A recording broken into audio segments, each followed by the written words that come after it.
तो hello everyone, कैसे हैं आप सभी लोग। उम्मीद करता हूं कि आप सभी लोग बहुत ही अच्छे हैं भाई। और जैसा कि आपने थंबनेल पर देखा होगा, वन टाइम रजिस्ट्रेशन एसएससी ने अपना एक नोटिस निकाला था। जो नोटिस आपका 9 तारीख में आ चुका था। लेकिन मैं आज इतना लेट क्यों डिस्कस कर रहा हूं। मेरा ये डिस्कस करने का मोटिव अभी नहीं था, लेकिन आपके बहुत सारे डाउट्स कास्ट सर्टिफिकेट को लेकर आ रहे थे कि sir OBC certificate, EW certificate और एसटीएससी सर्टिफिकेट। तो उन सर्टिफिकेट की क्लैरिटी के लिए, उन सर्टिफिकेट की वीडियो बनाने से पहले, जिसमें मैं आपको पूरे डाउट्स आपके क्लियर करने वाला हूं, उससे पहले ये वन टाइम रजिस्ट्रेशन जो हो रहा है, इसके बारे में भी आप लोगों को बहुत सारे डाउट्स थे, जिसके बारे में आज मेरे पास मैसेजेस आए थे। तो उसी के कारण ये वीडियो मैं बना रहा हूँ। और यहाँ पर आप सभी लोगों के पूरे डाउट्स क्लियर हो जाएंगे भाई। जिसने भी ये वीडियो नहीं देखी, ध्यान से इस वीडियो को देख लेना, नहीं तो बाद में पछताओगे। जो भी भाई SSC, CGL, CPO, MTA, CHSL, कोई भी एसएससी का एग्जाम देने वाला है इस साल में, तो उसके लिए वन टाइम रजिस्ट्रेशन होना अनिवार्य है। यदि आपने अभी तक एसएससी का एग्जाम नहीं दिया है कोई सा भी, तो आपका रजिस्ट्रेशन होना बहुत ही जरूरी है। आपने अगर 2-4 साल पहले करवाया था, तो आप सभी लोग जानते हैं नए रजिस्ट्रेशन हुए हैं, क्योंकि साइट दूसरी चेंज हो गई थी। तो अगर आप अभी पहली बार एग्जाम देने वाले हैं, तो आपका वन टाइम रजिस्ट्रेशन होगा। देखिए इसमें क्या लिखा हुआ है इस नोटिस में।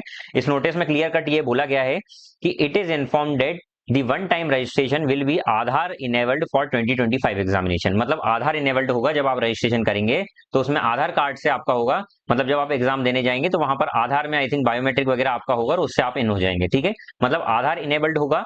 और जो कि ये आपकी जो एग्जामिनेशन शुरू होने वाले हैं 2 जून से, तब से। ठीक है, 2 जून से आपको पता है कि एसएससी फेज वाला जो एग्जाम है, उसके फॉर्म फिल होंगे। ठीक है, तो उससे पहले इन्होंने करने का बोला है। नहीं, उस टाइम से ये जो वन टाइम रजिस्ट्रेशन होगा, तब के लिए बताया हुआ है। लेकिन जो बच्चे, ये तो था न्यू स्टूडेंट के लिए जो एसएससी का एग्जाम अब देने वाले हैं। लेकिन जो जिन्होंने पहले से एसएससी का एग्जाम दे चुके हैं, जिनका रजिस्ट्रेशन है वन टाइम रजिस्ट्रेशन, तो उनके लिए ये बोला गया भाई कि अभी आप लोग जाकर 31 मई से पहले, मतलब 31 में आपका 10 दिन के समथिंग बचे हुए हैं आपके, 31 मई 2025 से पहले जाकर आप जो भी आपने वन टाइम रजिस्ट्रेशन किया था, उसमें एडिट कर सकते हैं। एडिट मतलब कि आप वहां पर डिटेल, आपका नाम चेंज हुआ हो, आपकी कोई भी डिटेल्स अगर चेंज हुई है, आपका एजुकेशन का कुछ चेंज हुआ है, कुछ गलती से पहले लिखा गया था, तो वो सारी चीजें चेंज कर दीजिए। ठीक है, पहली चीज। दूसरी चीज, उसमें कास्ट सर्टिफिकेट के रिगार्डिंग आप सभी लोग लिखते हैं, तो यहां पर इस वीडियो को बनाने का मोटिव सिर्फ इस कास्ट के रिगार्डिंग ही था। ठीक है, कास्ट के रिगार्डिंग क्या था कि आपने उसमें कास्ट सर्टिफिकेट में, मान लीजिए कि पहले आपका सर्टिफिकेट नहीं था, आपने जनरल कैटेगरी यूआर फिल करके रखा था उसमें से, लेकिन अब आप इस बार अगर ओबीसी से देने वाले हैं, तो उसमें आपको अपडेट करना बहुत ही जरूरी है भाई। समझ में आ गई बात। अगर आप ओबीसी से देने वाले हैं, तो आपको जाकर वहां पर ओबीसी करना है। तो इसलिए आपसे बोला जा रहा है कि आप 31 मई से पहले कर दीजिए। अगर नहीं करा, तो जो आपका पहले से फिल है उसी में कर पाएंगे, चाहे आपके पास सर्टिफिकेट हो। समझ में आ गई बात। तो वन टाइम रजिस्ट्रेशन करके वो कास्ट को, आपका जो कैटेगरी है उसको चेंज कर लीजिए वहां जाकर, ताकि आपको आगे दिक्कत नहीं आए। अब ध्यान से सुनिएगा, जो भी भाई चेंज करने वाले हैं उनके लिए एक बहुत बहुत इंपॉर्टेंट बात। जो भी भाई चेंज करने वाले हैं, अगर वो ओबीसी, एसटी एससी या फिर ईडब्ल्यूएस, किसी भी कैटेगरी का फॉर्म से आप फिल करने वाले हैं, तो भाई 31 मई तक आप ये कर देंगे, उसमें एडिशन कर देंगे। लेकिन अगर आपके पास अभी तक कास्ट सर्टिफिकेट नहीं है, या आपको लग रहा है कि वैलिड नहीं है, तो कल इसके रिगार्डिंग एक वीडियो आने वाली है, जिसमें मैं प्रॉपर तरीके से बता रहा हूँ कि सीजीएल 2025 या एसएससी के कोई भी एग्जाम अगर देने वाले हैं, या कोई दूसरे एग्जाम में भी आप बैठने वाले हैं, तो कास्ट सर्टिफिकेट आपका कब से कब तक का होना चाहिए। जितने भी डाउट्स हैं सब क्लियर हो जाएंगे। 3 साल 6 महीने वाला जो आपको ओबीसी में, ओबीसी कास्ट में जो रूल था, उसके रिगार्डिंग जो डाउट्स हो रहे हैं, आपको बता दूंगा भाई। क्योंकि इस साल बहुत सारे स्टूडेंट से मेरी बात हुई है जिनका रिजेक्शन हो गया। 2024 में जिनका सिलेक्शन हुआ है अच्छी रैंक से, उसके बाद भी उनका रिजेक्शन हो गया, क्योंकि वो ओबीसी से सिलेक्ट हुए थे, और बाद में उनके पास ओबीसी सर्टिफिकेट वैलिड नहीं था, ज्यादा पुराना था, या फिर ईडब्ल्यू सर्टिफिकेट ज्यादा पुराना था। तो भाई इससे बेस्ट रहेगा, या फॉर्मेट सही नहीं था, इससे बेस्ट रहेगा कि भाई कल की वीडियो ध्यान से देखिएगा, चैनल को सब्सक्राइब कर लीजिएगा, ताकि वीडियो का नोटिफिकेशन आपके पास आ जाए। ठीक है, तो उसमें मैं आपको पूरा प्रॉपर तरीके से समझाऊंगा कि क्या वैलिड फॉर्मेट रहेगा और कितना पुराना आपका चलेगा। समझ में आ गई बात।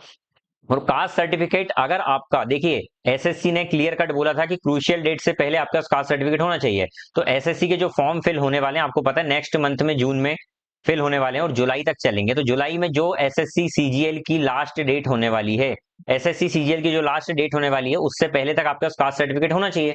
क्योंकि अगर आपने उसके बाद बनवाया, तो वो कास्ट सर्टिफिकेट का कोई मतलब नहीं होगा भाई। क्योंकि वो अब डिपार्टमेंटल डीवी हो रहा है, पहले एसएससी करता था। तो आप एसएससी जो करता था उसके रूल अब मत देखिए, क्योंकि अब जो डिपार्टमेंटल डीवी हो रहे हैं, उसमें डिपार्टमेंट पर डिपेंड करता है कि वो किस तरीके से आपको कंसीडर कर रहा है।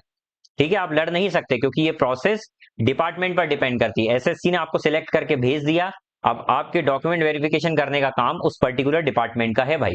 तो इसलिए बाद में ये सब प्रॉब्लम ना हो, इसलिए आप पहले से ही इस सब चीजों को रेडी करके रख लीजिए भाई। ठीक है, तो होप कि आपको इस नोटिस को समझाने का मोटिव समझ में आ गया था भाई।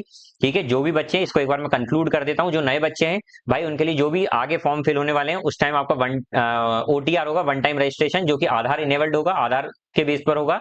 सेकंड चीज, जो आपका जिनका पहले से रजिस्ट्रेशन था वो लोग एडिट कर लें 31 मई से पहले। उसमें सबसे इंपॉर्टेंट बात है कास्ट सर्टिफिकेट। कास्ट सर्टिफिकेट अगर आप एडिट कर रहे हैं तो भाई ये सोचकर करना कि आपका क्रूशियल डेट से पहले कास्ट सर्टिफिकेट वैलिड हो। अगर कास्ट सर्टिफिकेट वैलिड नहीं हुआ तो इससे बेस्ट यही रहेगा कि भाई आप जनरल कैटेगरी से फॉर्म फिल कर दे, थोड़ी मेहनत करके ज्यादा पढ़ाई कर लें।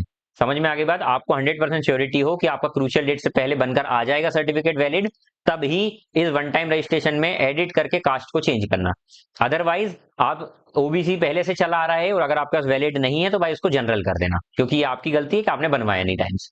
ठीक है, चलिए तो फिर मिलते हैं नेक्स्ट वीडियो में, जिसमें मैं कास्ट सर्टिफिकेट की रिगार्डिंग पूरी क्लियरिटी करने वाला हूं भाई।